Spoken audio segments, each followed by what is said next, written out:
ಇನ್ನು ಸಾಕಷ್ಟು ಸಿನಿಮಾಗಳಲ್ಲಿ ಅಭಿನಯಿಸಿ ಯುವನಟನಾಗಿ ಕಾಣಿಸ್ಕೊಂಡಿದ್ದಂಥ ಅದ್ಭುತ ಕಲಾವಿದ ಇದೀಗ ಕೊನೆಯುತ್ತಿದ್ದಾರೆ. ದರ್ಶನ್ ಅವ್ರ ಜೊತೆ ಯಜಮಾನ ಸಿನಿಮಾದಲ್ಲೂ ಕೂಡ ಇವರು ಅಭಿನಯ ಮಾಡಿದ್ರು.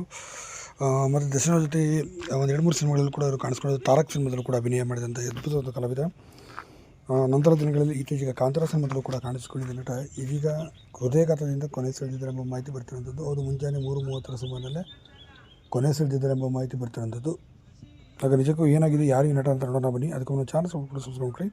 ಈ ನಟ ಬೇರೆ ಯಾರೂ ಅಲ್ಲ, ರಾಕೇಶ್ ಪೂಜಾರಿ ಅವರು ತೀವ್ರ ಹೃದಯಾಘಾತವಾಗಿ ಇದೀಗ ಕೊನೆಯುತ್ತಿದ್ದಾರೆ ಎಂಬ ಮಾಹಿತಿ ಬಂದಿರೋದು. ಚಿತ್ರರಂಗದಲ್ಲಿ ತಮ್ಮದೇ ಆದಂಥ ರೀತಿಯಲ್ಲಿ ಛಾಪನ್ನು ಮೂಡಿಸಿ ಹೆಸರು ಮಾಡಿದಂಥ ಅತಿ ದೊಡ್ಡ ಕಲಾವಿದರು ಅಂತಲೂ ಕೂಡ ಅವ್ರು ಹೇಳ್ಬೋದು. ಇನ್ನು ಕಾಂತಾರ 2 ಸೀಕ್ವೆನ್ಸ್ನಲ್ಲಿ ಕೂಡ ಕಾಮಿಡಿ ನಟನಾಗಿ ಕೂಡ ಅಭಿನಯಿಸಿದರು. ಇನ್ನು ಸ್ನೇಹಿತರ ಮದುವೆಗೆ ಅಂತ ನಿನ್ನೆ ರಾತ್ರಿ ತೆರಳಿದ್ದಾರೆ. ನಿನ್ನೆ ಮದುವೆಯನ್ನು ಮುಗಿಸಿಕೊಂಡ ನಂತರ ಪಾರ್ಟಿ ಎಲ್ಲ ಮುಗಿಸಿಕೊಂಡು ಬಂದು ಅಲ್ಲೇ ಸ್ನೇಹಿತರ ರೂಮ್ನಲ್ಲಿ ಬಂದು ಮಲಗಿದ್ದಾರೆ. ಆದರೆ ಬೆಳಗ್ಗೆ ಎದ್ದು ನೋಡಿಸಿದಾಗ ಹೃದಯಾಘಾತದಿಂದ ಕೊನೆಯುತ್ತಿದ್ದಾರೆ ಎಂಬ ಮಾಹಿತಿ ಬಂದಿರೋದು.